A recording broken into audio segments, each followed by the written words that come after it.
Ես երգում եմ ոչ թե ձայնով, ես երգում եմ հոգով։ Ես ոչ թե խաղում եմ, ես ապրում եմ կամ վերապրում եմ դա։ Ինձ համար ամենակարևորը հանդիսատեսի գնահատականն է։ Հանդիսատեսի հուզված աչքերն են։ Ուրեմն ես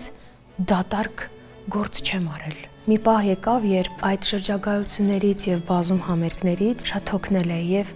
ընտանիքի, ջերմության, ուղակի տան կարոտ էի։ Ով է ամենաամուր հենարանը ձեր։ Տունը մի քանի սյուն ունի։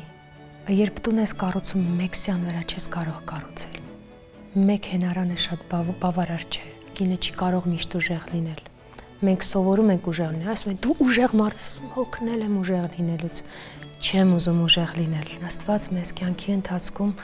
ընտրության հնարավորություն է տալիս միշտ։ Ամբողջ կյանքը բաղկացած է բարձունքներից եւ անկումներից, որովհետեւ եթե չլինի վատը, չես հասկանա ինչ է լավը,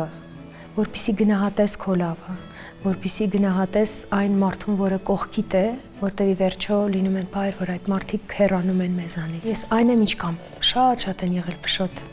իրավիճակներ, ցավացնող իրավիճակներ, ես չեմ բարկացել եւ չեմ պայքարել